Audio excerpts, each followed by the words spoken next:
សួស្តីចាត់ជីកម្មអរគ្នានេះអំភ្លី F6 Max អំភ្លីនេះយើងអាចប្រើជាមួយអាគុយផងភ្លើងរត់ផងក្នុងពេលជាមួយនេះភ្លើងរត់នេះអាគុយខាងនេះអាគុយយើងអាចប្រើបានក្នុងពេលជាមួយឥឡូវយើងបើកឲ្យស្ដាប់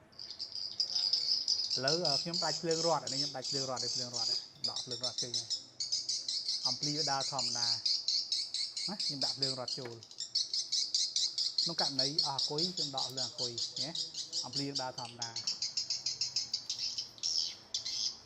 អំភ្លីនេះប្រើបាន5ទៅ600គ្រាប់សម្រាប់អីគួយកូនណាអញ្ចឹងបងប្អូនអាចតាក់ទងមកពេកទឹកមាត់ទឹកនេះបាន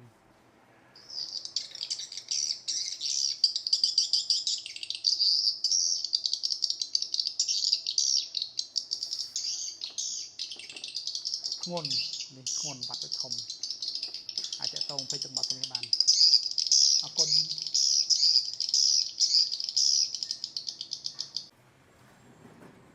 ហើយយើងមើលកន្លែងចាប់អាគុយនេះខាងបូមខាងដកយើងចាប់ជួមអាគុយមកណា F6 Max